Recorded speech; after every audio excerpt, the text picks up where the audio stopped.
नमस्कार। एनटिभी न्यूजको कार्यक्रम वाइड एंगलमा स्वागत छ। कार्यक्रम वाइड एंगलमा आज हामीले कुराकानी गर्नेछौँ ओशो रजनीश, ओशो विचार, ओशो दर्शन, ओशो जीवनशैली या ओशो धर्म। मानिसहरूले ओशोको धर्म पनि मान्छन्। ओशोलाई गुरु मात्रै होइन कि भगवान पनि मान्नेहरू छन्। आज हामीले मौका छोप्यौं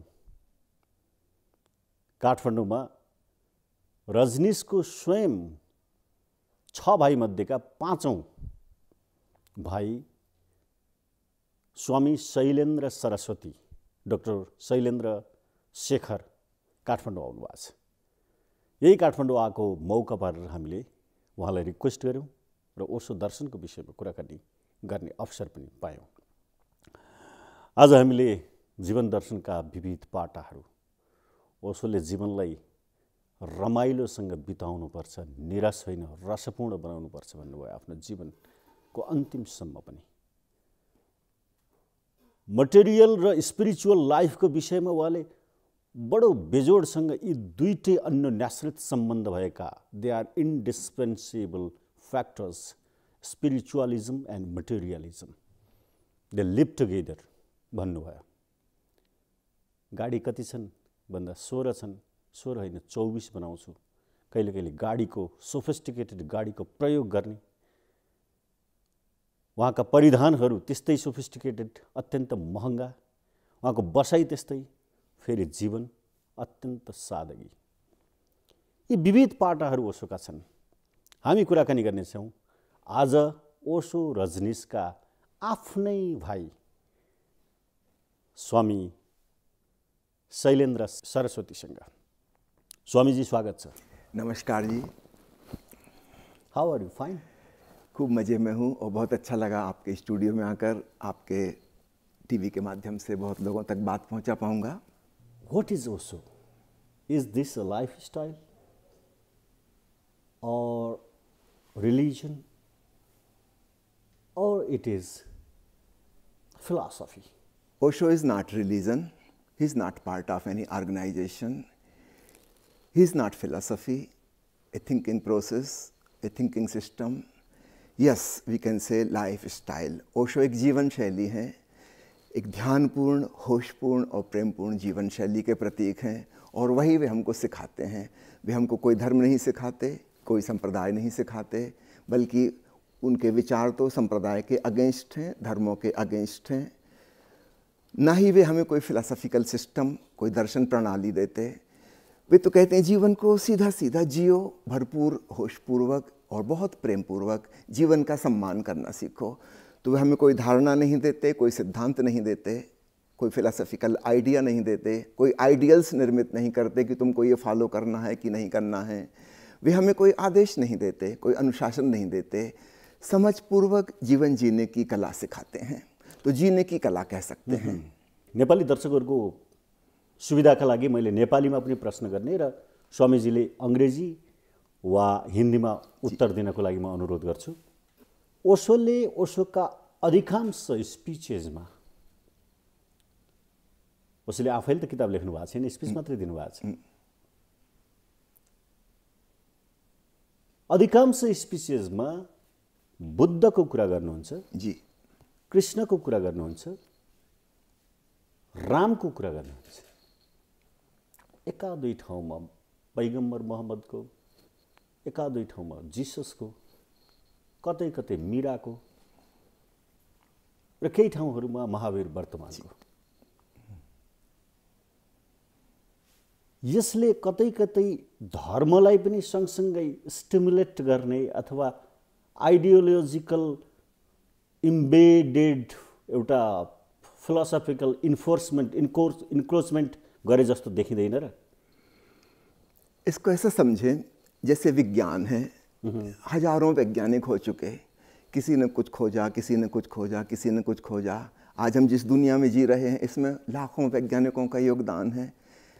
हम इसमें कुछ भेदभाव नहीं करते। ये बिजली का बल्ब किसने बनाया था, ईसाई था कि यहूदी था, हमें कोई फ़र्क नहीं पड़ता। हम तो बिजली के बल्ब का यूज़ करते हैं। हम बीमार पड़ते हैं, कोई औषधि हम पता नहीं लगाते कि किस वैज्ञानिक ने खोजी थी। जिसने भी खोजी वो काम करती है, हम उसका उपयोग करते हैं। ठीक ऐसे ही ओशो अध्यात्म को लेते हैं। बहुत से अध्यात्मविद हुए, बड़े ध्यानी हुए, बड़े भक्त हुए, जिन्होंने आत्मा के बारे में, परमात्मा के बारे में बहुत सी विधियाँ खोजी।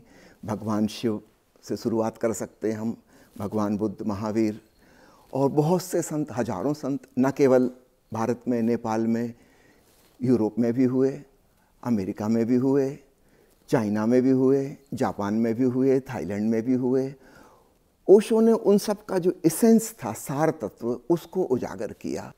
उसको हम दो शब्दों में कह सकते हैं, एसेंस, मेडिटेशन एंड लव। प्रेम पूर्वक जीवन जियो और होश पूर्वक, meditatively, with more awareness, with super consciousness. This is the essence of all religious scriptures. Osho भनेको के स्वामीजी? What is the meaning of Osho? ये एक नया शब्द है जो ओशो ने स्वयं बनाया अपने लिए। एक अंग्रेज कवि हुए हैं विलियम जेम्स, उनकी एक कविता है ओशियनिक एक्सपीरियंस, सागरीय अनुभव। जैसे संत कबीर साहब का वचन आपने सुना होगा, उन्होंने कहा है कि ध्यान में खोजते खोजते कबीर खो गया, हेरत हेरत हे सखी रहा कबीर हेराए, बूंद समानी समुद्र में सोकत हेरी जाए। जैसे कोई बूंद सागर में गिर गई, कोई नदी समुद्र में समा गई, अब फिर वो नदी तो नहीं रही। पहले उसका नाम हो सकता है गंगा था, यमुना था, ब्रह्मपुत्र था, लेकिन सागर में मिलने के बाद तो वो सागर हो गई, अब अलग से उसकी कोई आइडेंटिटी नहीं रही। ठीक ऐसे ही जब हमारी आत्मा परमात्मा में विलीन हो जाती है तो फिर वो अलग से नहीं बचती, वह ब्रह्म स्वरूप ही हो जाती है। तो इसी बात को अंग्रेजी के शब्द ओशियनिक एक्सपीरियंस से लिया गया और ओशो शब्द, एक नया शब्द उन्होंने गढ़ा। वह व्यक्ति जिसने इस अनुभव को किया है वह ओशो। तो ओशो एक प्रतीक शब्द बन गया, ऐसी आत्मा जो परमात्मा में लीन हो गई। तो ओशो ने अपना शरीर छोड़ने के पहले, महापरिनिर्वाण के पूर्व, यह नया संबोधन स्वयं के लिए चुना था। उनको पता है कि अब शरीर को मैं छोड़ने जा रहा हूँ, यह नाम, रूप, आकृति, भाषा, ये सब अब नहीं, अब तो मैं सागर ही हो रहा हूँ। ओशोले आफूको आफ्नो डेथको विषयमा जानकारी थियो? ओशो को करीब करीब 10 महीने पहले इस बात का पता था। ओशो ने एक प्रवचन में जिक्र भी किया है कि बुद्ध पुरुष को जितने दिन वह माँ के गर्भ में रहा है, गेस्टेशन पीरियड, मृत्यु के ठीक उतने ही दिन पहले पता लग जाता है। कुछ चेंजेस होने लगते हैं जिससे इंडिकेशन मिल जाता है कि अब जाने का समय आ गया।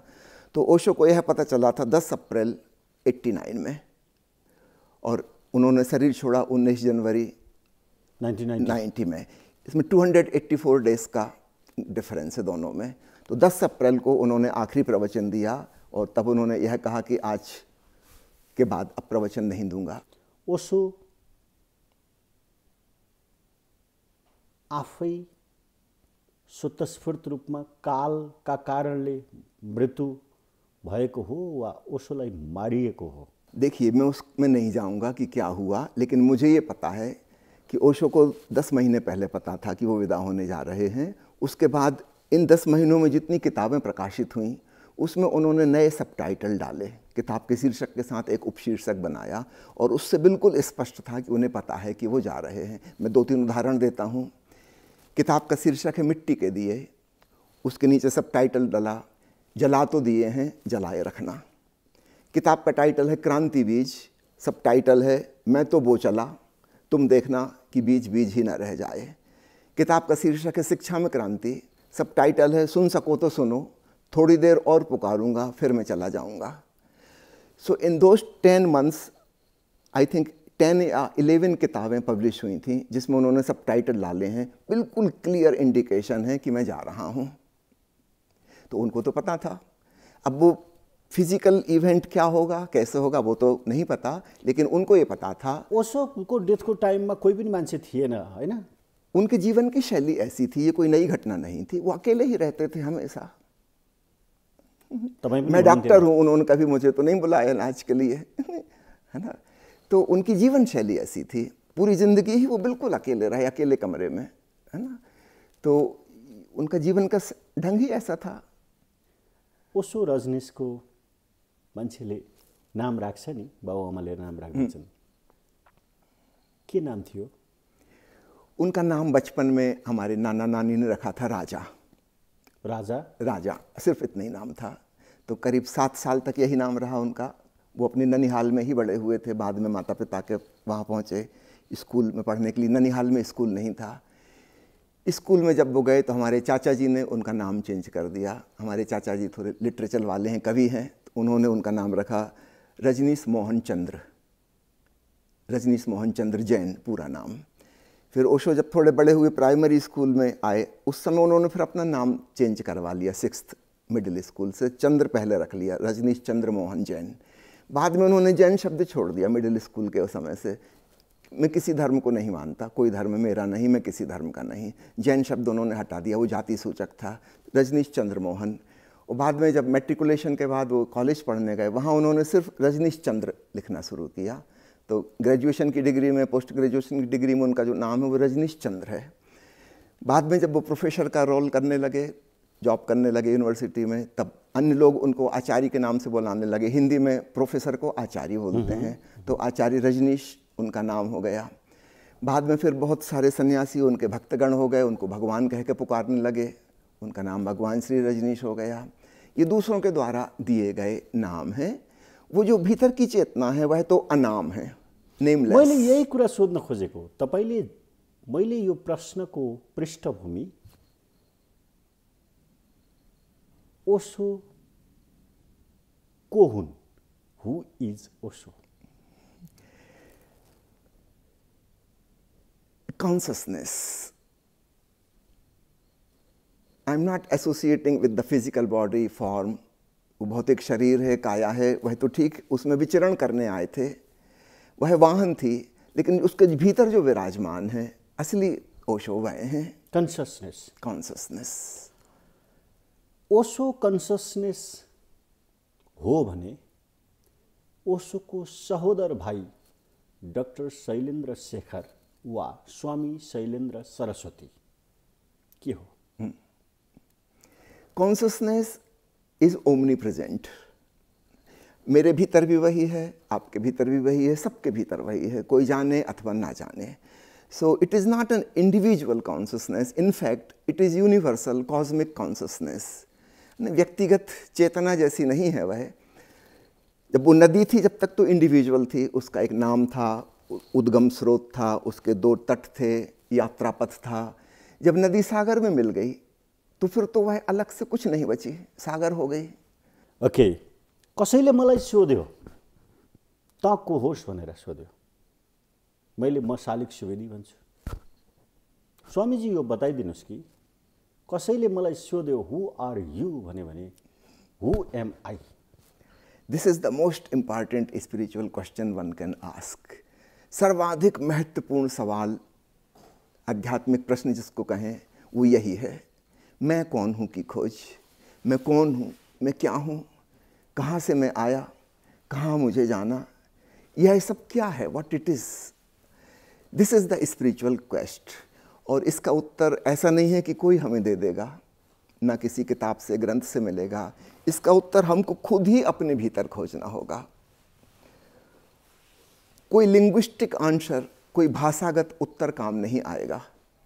सब उत्तर विदा हो जाए, मन चुप हो जाए, साइलेंट हो जाए, और मैं पूरी चेतना के साथ अपने आप का अवलोकन करूं, निरीक्षण करूं, ऑब्जर्विंग माई सेल्फ, उस समय हमें इसका एक उत्तर मिलता है जिसको हम दूसरे को नहीं बता सकते, वो हम ही को मिलता है। हम रिकॉग्नाइज करते हैं कि actually what I am. Normally we think कि है जो शरीर है, नाम है, शिक्षा है, प्रोफेशन है, एक्सपीरियंस है, नाम है, प्रतिष्ठा है, इज्जत है, भाषा है, जो कुछ भी जिसको हम समझते हैं मैं, वह जो हमारे पासपोर्ट में आइडेंटिफिकेशन लिखा हुआ है, ऐसी शकल सूरत, इतनी उम्र, ये जन्म तारीख, ये पढ़ाई लिखाई, ये प्रोफेशन, दुनिया मुझे जैसा जानती है, एक वो मैं, और एक मैं जो स्वयं मैं अपने आप को जानूंगा। तो इन दोनों के बीच में बड़ी मुश्किल है। हम भी हिप्नोटाइज्ड हो गए हैं। दुनिया जैसा मुझे देखती है, मैं भी वैसे अपने आप को देखने लगा। आईने में जो शक्ल दिखती थी, मैं भी समझने लगा कि यही मैं हूँ, लेकिन वास्तव में वह मेरा होना नहीं, क्योंकि यह शक्ल तो बदल गई। बचपन में मेरी अलग शक्ल थी, युवावस्था में अलग हो गई, बूढ़ा हो गया अलग हो गई। माँ के गर्भ में था, कभी इतना छोटा था कि माइक्रोस्कोप से देख सकते थे, तब ये शरीर उतना छोटा था। कौन सा इसमें मैं हूँ। विचार बदल रहे हैं, भीतर हम देखें मन, उससे हमारा आइडेंटिफिकेशन हो जाता है, ऐसा लगता है कि मैं मन हूँ, ये विचार मेरे, ये मेरी फिलॉसफी, ये मेरी धारणा। लेकिन वो भी तो बदलती रहती है। 15 दिन पहले जो मैं सोचता था, आज मुझे खुद ही लगने लगा कि वो गलत था, मैंने छोड़ दिया। बचपन में मेरे क्या विचार थे, क्या सपने थे, क्या महत्वाकांक्षाएं थी, बड़े होकर पता चला सब बेवकूफ़ी थी। वो खेल खिलौने जिसको मैं बहुत सीरियसली लेता था, पता चला वो खेल खिलौने थे, कुछ भी नहीं था उनमें। फिर नए खेल खिलौने शुरू हो गए जवानी के, फिर नए खेल खिलौने शुरू हो गए बुढ़ापे के। एक दिन पता चलेगा वो भी व्यर्थ हैं, कुछ भी नहीं है। तो जिसको हम अपना तन कह रहे हैं और मन कह रहे हैं, यह तो लगातार चेंज हो रही प्रोसेस है। वो कौन है जिसने बचपन को भी जाना, युवावस्था को भी जाना और वृद्धावस्था को भी जान रहा? Who is that? वो कौन है जिसने बचपन के विचारों को जाना, किशोरावस्था के विचारों को जाना, फिर उम्र बदलती चली गई, उसके विचार भी बदलते चले गए, विश्वास बदलते चले गए। वो एक चीज तो कांस्टेंट मौजूद है, शरीर तो चेंज हो गया और चेंज किया जा सकता है। हम ब्लड ट्रांसफ्यूजन कर सकते हैं, दूसरे का खून हमारे खून में चला जाएगा, किडनी ट्रांसप्लांट हो सकती है, हार्ट ट्रांसप्लांट हो सकता है, अभी तो ब्रेन भी ट्रांसप्लांट होने लगा, स्किन ट्रांसप्लांट हो सकती है, सब कुछ बदल सकता है।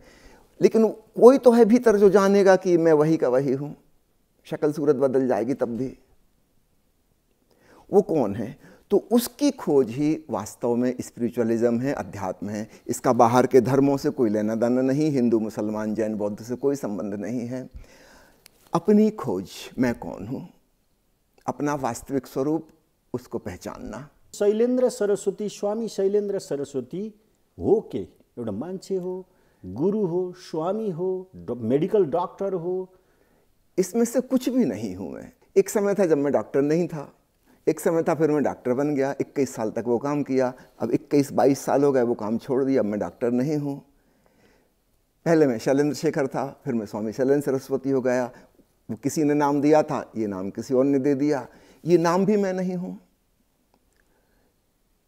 ये तो फिर बदला जा सकता है। यो होइन स्वामीजीले भनिरहनु भएको छ, हो के त?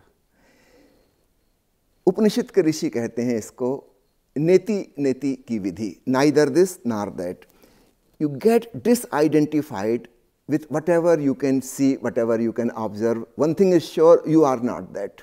मैं अपने शरीर की क्रियाओं को देख रहा हूँ, ये हाथ ऊपर उठा, ये हाथ नीचे गिरा, मैं हाथ नहीं हूँ, मैं इसको देखने वाला हूँ। मेरे मन में कोई विचार आया, मैं उसके पहले भी था, फिर वो विचार क्षण भर रुका और चला गया, मैं तो तब भी हूँ, विचार के दौरान भी था। ऐसे ही मेरे हृदय की भावनाएं हैं। कभी मेरे अंदर गुस्सा आ गया, मैंने देखा, थोड़ी देर वो रहा, फिर वो चला गया। कभी भीतर प्रेम उमड़ आया, थोड़ी देर वो भी रहा, वो भी चला गया। मैं तो वह स्पेस हूं जिसमें ये चीजें आईं और गईं, और मैं इनके बिना भी हो सकता हूं। कभी कभी ऐसा भी होता है कि कोई भी विचार नहीं है, कोई भी भावना नहीं है, मैं तो हूं। वो मैं कौन हूं? निश्चित रूप से उसे हम बाहर से नहीं जान सकते। तो बाहर से दुनिया जैसा मुझे जानती है, वो मेरे वस्त्रों को ही जानती है। मेरी त्वचा भी एक वस्त्र ही है, वो प्रकृति के द्वारा दिया गया कपड़ा है। विचार भी कपड़े हैं, शिक्षा के द्वारा हमने प्राप्त किए, स्कूल कॉलेज से पढ़े लिखे सीखे। जो ज्ञान हम कहते हैं कि मेरा ज्ञान है, वो भी मेरा नहीं है, दूसरों से मिला है, मेरा कहाँ है? फिर मैं कौन हूँ? तो नेति नेति की प्रक्रिया है, जिसको तुम देख सकते हो, भली भांति जानो, तुम उसके दृष्टा हो, तुम दृश्य नहीं हो। तो मैं शरीर को जान सकता हूँ दूर से, साक्षी हो जाता हूँ, ऐसा लगता है कि शरीर दूर है, मैं कोई और हूँ। फिर मन के विचारों का मैं दृष्टा हो जाता हूँ, हृदय की भावनाओं का दृष्टा हो जाता हूँ, सबसे दूर खिसकता जाता हूँ और भीतर और भीतर, फिर बिल्कुल केंद्र में पहुँच जाता हूँ। वहाँ मैं पाता हूँ कि कुछ भी नहीं है जैसा मैं समझता था आज तक कि मैं हूँ। Nothing like that. बुद्ध उसको कहते हैं नथिंगनेस, शून्यता। वो नथिंगनेस, वो शून्यता में हूँ, क्योंकि उसके और पीछे नहीं खिसक सकते। That is the final. वो रहेगी ही रहेगी। बाकी की चीजें तो परिवर्तनशील हैं, बदलती जाएंगी, बदलती रहेंगी, लेकिन वो शून्यता तब भी बरकरार रहेगी। वह आकाश जैसी है, nothingness. About nihilism there is philosophical aspect, शून्यता, शून्यवाद, निहिलिज्म। जी। Sigmund Freud, Immanuel Kant, Jacques Derrida, they also told about what nihilism is. Nihilism is not zero. Nihilism is the starting point. Are you agree with this particular statement? Let me put in little different words, it will become simple. एक छोटी सी कहानी आपसे कहूँ, थोड़ा सा समय लगेगा लेकिन ये बात बिल्कुल समझ में आ जाएगी। ओशो के प्रवचन में एक बड़ी प्यारी कहानी आती है कि एक राजा था, उसके 3 बेटे थे और वो चुन नहीं पा रहा था कि किसको साम्राज्य दे, बूढ़ा हो गया था। उसने एक साधु को बुलाया और कहा कि महात्मा जी आप कुछ सलाह दीजिए, मैं कैसे चुनूँ, इन तीनों में कौन योग्य है जो राज्य की अच्छे से देखभाल कर पाएगा। उस साधु ने कहा ऐसा करो, इन तीनों को बुलाकर इनको 100-100 रुपये दो और इनसे कहो कि अपना अपना राजमहल पूरा भरना है 100 रुपये में, इससे ज़्यादा खर्च नहीं करना है। राजा को लगा ये तो बड़ी मुश्किल है, 100 रुपया तो बहुत छोटा अमाउंट है और हर राजकुमार के पास अपना एक बड़ा बड़ा महल है, 100 रुपये में कैसे भरेंगे। साधु ने कहा यही परीक्षा होगी, देखते हैं कौन भरता है। 100 रुपये से ज़्यादा खर्च नहीं करना है, इसी में भरना है और पूरा भरना है महल, खाली जगह ना बचे कहीं। तीनों राजकुमारों को कहा गया कि ऐसा ऐसा तुम्हें करना है। वे भी बड़े हैरान हुए क्या करें। और 1 सप्ताह बाद उस साधु ने कहा मैं आऊँगा और देखेंगे तुम्हारा राजमहल भरा कि नहीं भरा। 1 सप्ताह बाद सम्राट और वो साधु दोनों गए, पहले राजकुमार के महल के वहाँ पहुँचे। वो खुद ही महल के बाहर दूर बैठा हुआ था। उससे कहा यहाँ क्यों बैठे हो। उसने कहा महल तो भर दिया लेकिन कचरे कूड़े से भरा, क्योंकि 100 रुपये में कोई सोने जवाहरात तो आ नहीं सकते थे। तो शहर के बाहर जो कचरा फेंका जाता है उसको ट्रांसपोर्टेशन करने में 100 रुपये खर्च हुए। तो महल एकदम ठसाठस भर दिया, जैसा आपने कहा था 1 इंच जगह खाली नहीं होनी चाहिए। लेकिन वो इतनी गंदी बदबू आ रही वहाँ से, मैं खुद ही बाहर बैठा हूँ, वहाँ जा नहीं सकता। साधु ने कहा तुम इस परीक्षा में असफल हो गए, तुमने भरा तो लेकिन कूड़े कचरे से भरा, ये भरना भी कोई भरना है। गए दूसरे राजकुमार के पास, वो बैठ कर रो रहा था। उसने खुद ही एक्सेप्ट कर लिया कि मैं तो हार गया, क्योंकि मैंने सोचा 100 रुपये में तो नहीं भर सकता, लेकिन इस 100 रुपये से अगर मैं और पैसा कमा लूँ फिर उससे भरूंगा तो ये 100 रुपये का एक्सटेंशन हुआ वो। तो मैंने सोचा जाके जुआ खेल लूँ। तो चला गया कसिनो कि लाखों रुपए कमा लूँगा, फिर लाके सुंदर सुंदर सामान खरीदूँगा।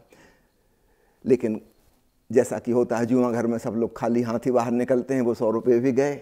उसने कहा मेरा घर तो खाली है, मैं हार गया। सम्राट भी दुखी हुआ कि 2 बेटे तो हार गए, अब तीसरे ने क्या किया होगा पता नहीं, क्या वो भी हार जाएगा कि मेरा उत्तराधिकारी कोई नहीं हो सकता। लेकिन जब तीसरे के पास पहुँचे तो भीतर से गीत गाने की आवाज़ आ रही थी। बड़ा सुंदर भजन मीठी आवाज़ में वह गा रहा था, सितार बजा रहा था। सम्राट और राजा अंदर प्रवेश किए। पूरे महल में छोटे छोटे दीपक जल रहे थे, अगरबत्ती जल रही थी, खुशबू थी, फूलों के गुलदस्ते थे और वो सितार बजा के गीत गा रहा था। और जब उसने देखा कि उसके पिता और साधु आए हैं, वो उठ के आया, उनको धन्यवाद पूर्वक प्रणाम किया और कहा कि आपने मेरी बहुत अच्छी परीक्षा ली, मुझे देखिए मेरा महल कितना भरा हुआ है। राजा ने देखा, उसने कहा ये तो सब खाली दिख रहा, कहीं भी कुछ नहीं है। तब साधु ने उसकी पीठ थपथपाई और कहा कि तुम इस परीक्षा में पास हो गए। और उसने सम्राट से कहा कि राजन जरा गौर से देखो, पूरा प्रकाश से भरा हुआ है महल। ये छोटे छोटे दीपक, कीमत तो कुछ नहीं है, बहुत सस्ते हैं, मिट्टी के दीपक हैं, लेकिन 1 इंच जगह खाली नहीं है, प्रकाश से भरा है। सितार बज रही है, गीत के स्वरों से भरा है, इसकी मधुर आवाज और इसका प्रेम पूर्वक आके हमें प्रणाम करना, ये महल प्रेम से भरा है, संगीत से भरा है, प्रकाश से भरा है। इतना ही नहीं, फूल सौंदर्य से भी भरा है और अगरबत्तियां खुशबू से भी भरा है। और क्या चाहते हो, मल्टी डायमेंशनल भराव, बहुआयामी भराव है। तुम्हारा यह पुत्र सम्राट बनने योग्य है, इसको कला आती है। तो जब हम कहते हैं शून्यता, तो हमारा मतलब होता है हम जिनको वस्तुएं समझते थे उनसे खाली।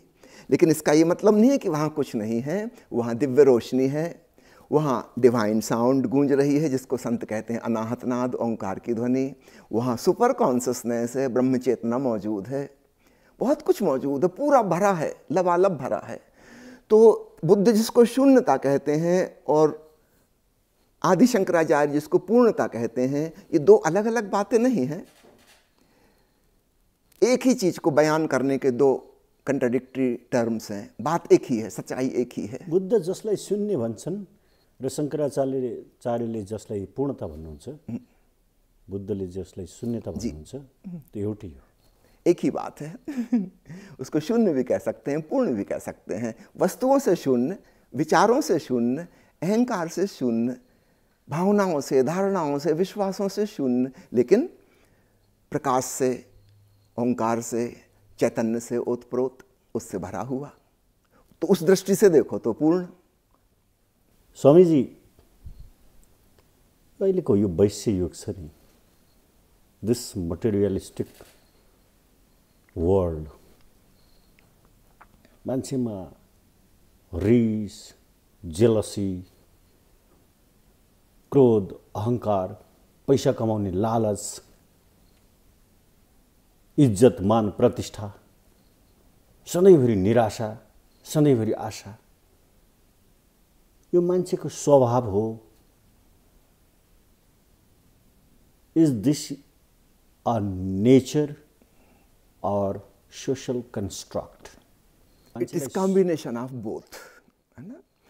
हम एक छोटे से बच्चे को देखें जिसको अभी किसी ने कुछ नहीं सिखाया, उसको भी गुस्सा आता है, वो भी मोह है, पकड़ रखता है, अपना खिलौना उसने उठा लिया, दूसरे को नहीं लेने देगा, माँ के ऊपर कब्जा जमा कर रखेगा। अगर दूसरा भाई बहन पैदा हो गया तो जेलसी पैदा हो जाएगी, माँ किसकी। तो उसमें सारी फीलिंग्स हैं, नेचुरल, है ना।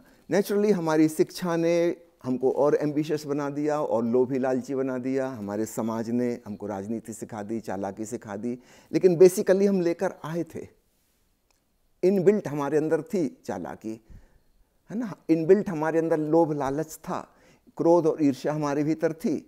मनुष्यों में छोड़ दी, अपन जानवरों में देख लो, उनको तो किसी ने कुछ नहीं सिखाया, वो तो किसी स्कूल कॉलेज में नहीं गए, उनके अंदर भी क्रोध है, उनके अंदर भी द्वेष है, उनके अंदर भी अपनापन है, कोई उनका दोस्त है, कोई उनका दुश्मन है, सब कुछ उनके अंदर भी वैसा ही, उनके भीतर भी लड़ाई होती है, सब कुछ होता है। तो ये हमारा बेसिक नेचुरल इंस्टिंक्ट है, हम भी जानवरों से ही इवॉल्व होकर मनुष्य बने हैं, तो हमारा अतीत वही है। So I accept it as our evolutionary past. हम भी कभी जानवर थे किसी जन्म में, आज हम मनुष्य हो गए, लेकिन हमारा वो अतीत छूटा नहीं है, उसके इम्प्रिंट्स हमारे भीतर हैं। लेकिन एक नई बात और शुरू हुई है, हमारे अंदर एक फ्यूचर की पोटेंशियल संभावना है। हम बुद्ध जैसे, महावीर जैसे, कबीर जैसे, शंकर जैसे, ओशो जैसे, ईसा मसीह जैसे हो सकते हैं। अभी हम हो नहीं गए, हो सकते हैं।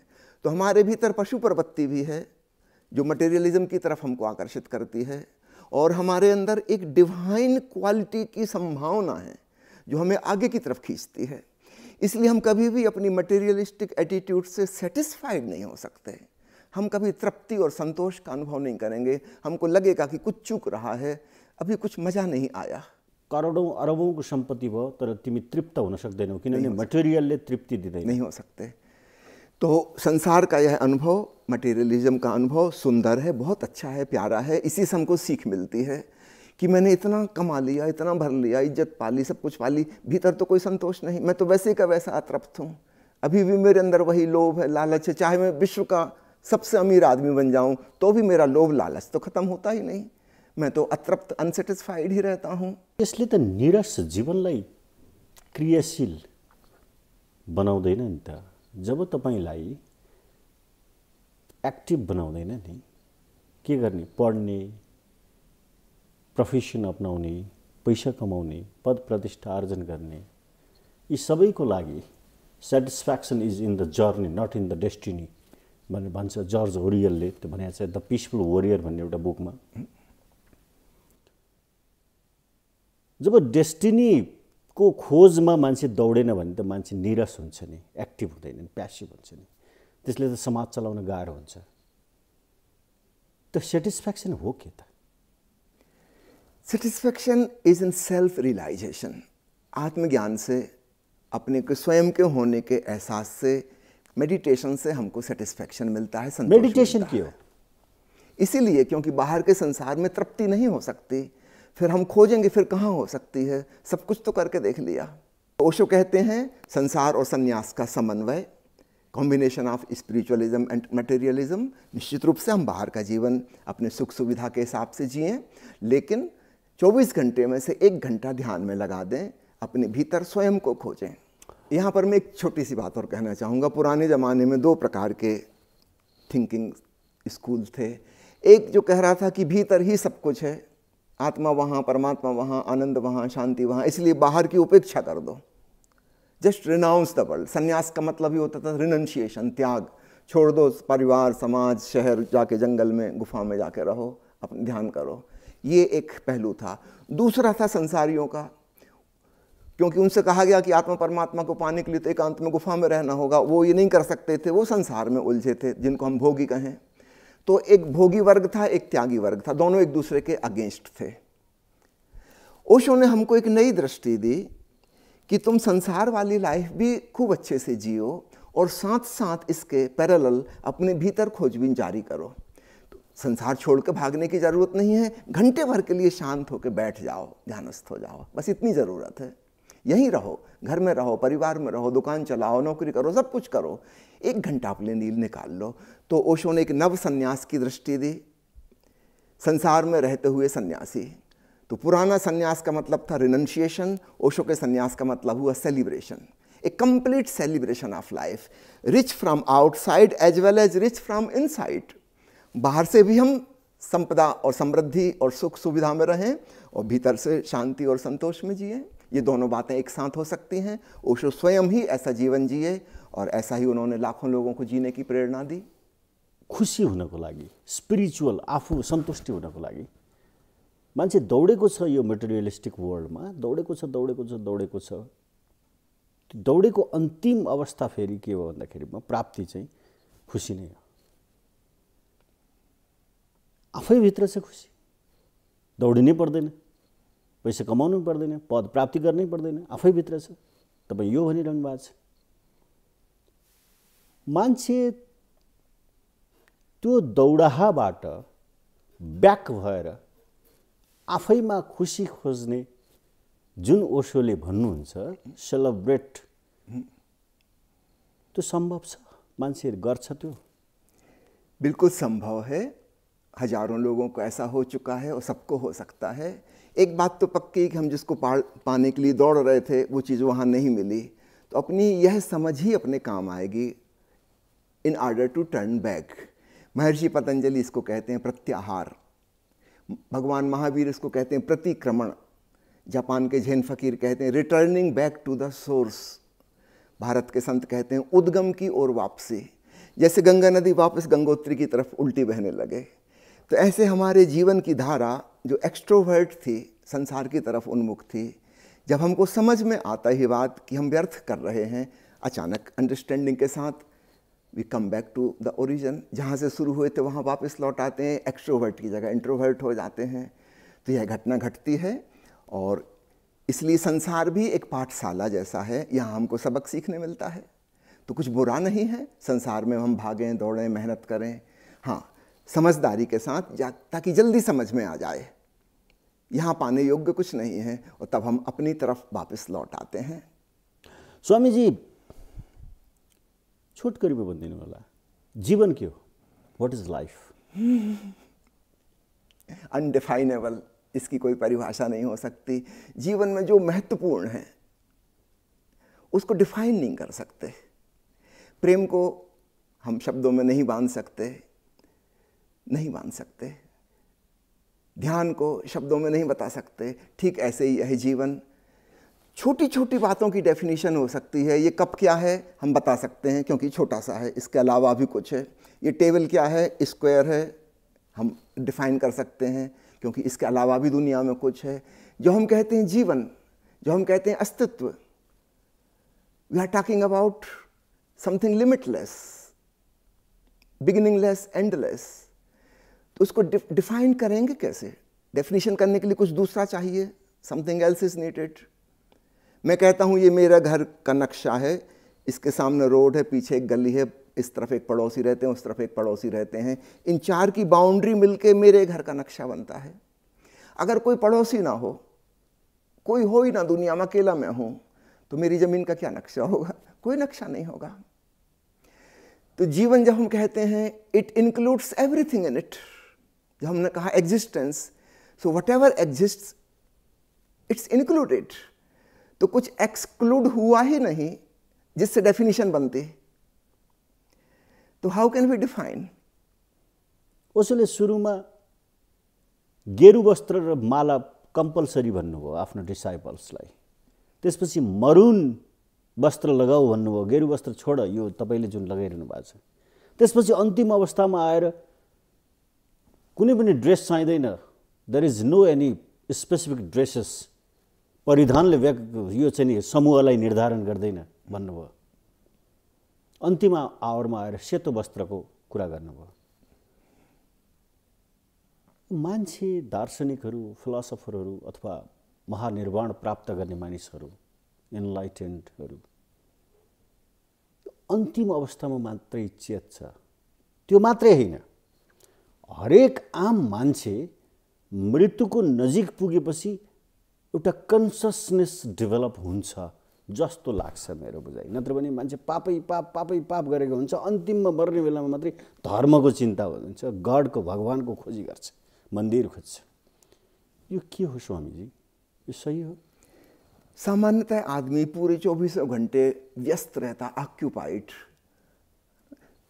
आप जानते हैं संसार की दौड़ें, धन की, पद की, यश की, प्रतिष्ठा की, संसार, परिवार की, व्यस्त व्यस्त, ऑक्यूपाइड, ऑलवेज ऑक्यूपाइड। थका मांदा किसी प्रकार रात को सोता है, सुबह से उठ के फिर भाग दौड़ शुरू कर देता है। पूरी जिंदगी ऐसी बीतती जाती है। फिर आती है अंतिम अवस्था, जब वो आईसीयू में भर्ती है, कोरोना हो गया, अब सांस भी अपनी नहीं चल रही, नकली मशीन से चल रही है, अब प्राण छूटने को है। तब समझ में आता है कि मैंने जो कुछ किया था सब व्यर्थ गया, कुछ भी काम का नहीं था।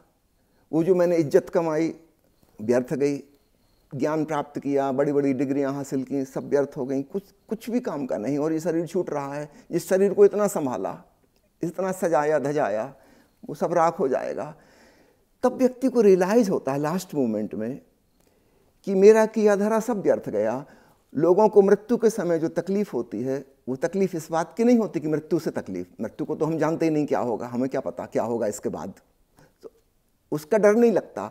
तकलीफ इस बात की होती कि मुझे 70-80 साल जीने का मौका मिला था और मैं कितना इडियट था, मैंने उन चीज़ों के पीछे दौड़ता रहा जिनकी कोई वैल्यू ही नहीं थी। और वैल्यूएबल क्या है उसका कभी मौका ही नहीं मिला, समय ही नहीं मिला, सूझबूझ पैदा नहीं हुई। अपनी इस मूर्खता पर रोना आता है, अपनी बेवकूफ़ी का दुख मिलता है। इसका ठीक उल्टा जो बुद्ध पुरुष हैं, जागृत लोग हैं, जो अपना जीवन भरपूर संतोष के संग, आनंद के संग जिए हैं, उनका जीवन तो आनंदमय है ही, निर्वाण है, वो जीवन मुक्त हैं। मृत्यु के समय वो परम आनंद में लीन हो जाते हैं। जैसे मैंने पहले कहा, सरिता सागर में खो जाती है, अब वह विराट सागर हो गई। ये जो छोटा सा बंधन था, 2 तट थे नदी के किनारे, अब वो भी छूट रहे, वो भी छोटा सा बंधन था। तो जब व्यक्ति को भीतर परम ज्ञान उपलब्ध हो जाता है, तब जीवित तो रहता है वो, शरीर की जो उम्र है, जेनेटिक जो मिला हुआ है, उतने साल जिएगा वो, लेकिन उसको भीतर अपने होने का एहसास हो गया, अपनी अमृत चेतना का जो कभी नहीं मरती, जिसका कभी जन्म नहीं हुआ। फिर भी ऊपर ऊपर से शरीर उसका जिएगा। जब शरीर का अंत आता है, वह उसके लिए महापरिनिर्वाण, भगवान बुद्ध का ये शब्द है, महापरिनिर्वाण हो गया, वो परमानंद में लीन हो गया। संत कबीर साहब का एक प्यारा वचन है, उसको कह के मैं अपनी बात खत्म करता हूँ। वो कहते हैं, जिस मरने से जग डरे मेरो मन आनंद, कब मरी हों कब भेंट हों पूर्ण परमानंद। जिस मृत्यु से सारा जग भयभीत है, मैं उसकी प्रतीक्षा करता हूँ, इंतजार कर रहा हूँ कि कब वो आए। और ये छोटे मोटे कष्ट हैं, शरीर के रहते कुछ ना कुछ कष्ट हैं, इससे भी मुक्त हो जाऊं और उस परमानंद में लीन हो जाऊं। तो ऐसे व्यक्ति को यमदूत घसीट कर नहीं ले जाएंगे, वो तो खुद ही यमदूत के आगे आगे चलेंगे। तो मृत्यु भी 2 प्रकार की हो गई। जो व्यक्ति बेहोशी में जिया है, सिर्फ मटेरियलिस्टिक एटीट्यूड के साथ, उसका जीवन व्यर्थ गया, इसका उसको दुख होगा, लास्ट मोमेंट में रियलाइज होगा। और जो व्यक्ति स्पिरिचुअलिस्टिक एटीट्यूड के संग जिया है, ध्यान में अपना जीवन नियोजित करके, उसका जीवन भी आनंद था और उसकी मृत्यु भी परमानंद होगी। स्वामी जी, ओशोको बारेमा तपाईले जति धेरै अरु कसले जाने होला र? ओशो एउटा लाइफस्टाइल भन्नुभयो, न त यो धर्म हो, न त यो फिलोसफी नै हो, दर्शन नै हो, त लाइफस्टाइल हो। ओशो फ्रेग्नेन्स, ओशो तपोवन र ओशोका अन्य शाखा उपशाखाहरू छन्। यो ओशोको नाममा यत्रो भिन्न भिन्न स्वभाव, विचार, धर्म, फिलोसफी सबै बोकेर ओशोलाई किन फरक फरक ढङ्गबाट बिक्री गरिरहेको? Why you are selling in a different way? That fragrance is doing something different from Tapovan, Tapovan is doing different from another one, why it is happening? इसको कंट्राडिक्शन मत कहिए, इसको वैरायटी कहिए positively. It is a variety. Osho has given us so much, है ना। उसमें से मैंने जो ग्रहण किया और जो मैं लोगों को दे सकता हूँ वो मैं कर रहा हूँ। कोई अन्य मित्र दूसरे ढंग से लेंगे, उनकी अपनी ग्रहणशीलता, उन्होंने क्या रिसीव किया वही वे दूसरों को बांटेंगे। तो निश्चित रूप से ओशो ने इतना ज़्यादा लुटाया है, इतना ज़्यादा दिया है, सो मच वैरायटी। कृष्ण के ऊपर भी बोल रहे हैं, बुद्ध के ऊपर भी बोल रहे हैं, बिल्कुल कंट्राडिक्टरी। लाओत्सु के ऊपर भी बोल रहे हैं, झरतुस्त्र के ऊपर भी बोल रहे हैं। कभी मीरा के नृत्य का गुणगान करते हैं तो कभी महावीर की नग्नता, सब कुछ उनमें समाहित है। तो निश्चित रूप से ओशो के शिष्य विविधता वाले होंगे। वो कोई एक पंथ नहीं हो सकता, एक संप्रदाय नहीं हो सकता कि एक पैटर्न में वो जिएंगे। ओशो ने हमको कोई पैटर्न नहीं दिया। रजनीश को तपाईं भाई की शिष्य? दोनों। पहले भाई था, फिर शिष्य हो गया। तो ओशो के शिष्यों में यह वैरायटी रहेगी, विविधता रहेगी। इसमें तपाईलाई कुनै दुःख छैन ना। It is something to be happy. इसमें तो खुश होना चाहिए कि ओशो ने इतना बड़ा खजाना लुटाया है। कोई उसमें से सोना ले गया, कोई चांदी ले गया, कोई हीरा ले गया, कोई मोती ले गया, और वही वो बांट रहे हैं। ओशो अत्यन्त क्युरियस, किताब पढ्न मन पराउने, पैसा हुन्थेन, लाइब्रेरीमा पुराना किताबहरू सङ्कलन गरेर धेरै पढ्नुहुन्थ्यो, सही हो? यस। उन्होंने करीब 1 लाख से अधिक किताबें पढ़ी अपने छोटे से जीवन काल में। एवरेज करीब 8 किताबें पर डे। 1 लाख किताब, 8 books per day. 8 books per day average. Cycle चलाउन शौखिन हुनुहुन्थ्यो, सही? यस, साइकिल चलाने का शौक था। पछि उहाँले आफैले, मान्छेहरूले वो जो भी करते थे पूरे शौक से करते थे। साइकिल भी उतनी ही शान से चलाते थे जितनी रोल्स रॉयस चलाते थे। उनको कोई फर्क नहीं पड़ता साइकिल है कि रोल्स रॉयस, उनकी शान वही है। कुनै एकजना डिसाइपलले ओशोलाई तपाईँ जीवन सादगी बिताउँदै हुनुहुन्छ, बिताउन हामीलाई भनिरहनु भएको छ, तपाईँका 16वटा रोल्स रोय कार छन् भनेर भन्दाखेरिमा अहिले 16वटा छ, अब म 24वटा गराउँदैछु भनेर त्यो सोफिस्टिकेटेड एन्सर दिने प्रसङ्ग पनि एउटा थियो। त्यो कुरा सही हो? उहाँसँग 16वटा रोल्स रोय थियो। 93 रोल्स रॉयस थी। ओशो रजनीश इनलाइटेन्ड हो? Yes, enlightened, not personality, enlightened soul. Personality is something outside, and as others know me, that is my personality. But when you know your individuality from within, that is something else. So Osho is enlightened soul, enlightened consciousness, we can say, not personality. And please never use the word God for him. Nepal टेलिभिजनको कार्यक्रम wide एंगलमा आइदिनु भयो, त्यसको लागि धेरै धेरै धन्यवाद। मैं भी आपको धन्यवाद देता हूँ। बहुत अच्छे अच्छे सवाल आपने पूछे, मुझे भी बड़ा मजा आया। फेरि यस्तो अवसर प्राप्त गर्ने अपेक्षा गर्छु। भगवान ने चाहा तो जरूर। आदरणीय दर्शकहरू, आज हामीले सोध्दै जाँदा के सोधेँ पत्तै पाइने, आफैलाई चिन्ने मौका खोजेँ तर चिन्न सकिनँ। यो त्याग चाहिँदो रहेछ, साधना चाहिँदो रहेछ। तर एउटा कुरा सत्य के बुझियो भने जीवनमा तिमी जति दौड तिमी खुसी चाहिँ हुँदैनौ, खुसी आफैभित्र छ। यो पनि सत्य हो या होइन थाहा छैन, जबसम्म आफैले आफैलाई चिनिन्छ तब थाहा होला। ओशो शैलेन्द्र सरस्वती, स्वामी शैलेन्द्र सरस्वती, जो ओशो रजनीशको आफ्नै भाइ हुनुहुन्छ, जो ओशो फ्रेग्नेन्सको संस्थापक पनि हुनुहुन्छ, सञ्चालक पनि हुनुहुन्छ, संरक्षक पनि हुनुहुन्छ। उहाँसँग बडो आध्यात्मिक, वैचारिक, जीवनमा चाहिने महत्त्वपूर्ण पाटाहरू, खुसी कसरी बन्ने, सुखी भन्दा पनि खुसी कसरी बन्ने भन्ने विषयमा कुराकानी गऱ्यौँ। कार्यक्रम वाइड एङ्गल आजलाई यति नै। हामी सबैलाई बिदा दिनुहोस्। नमस्कार।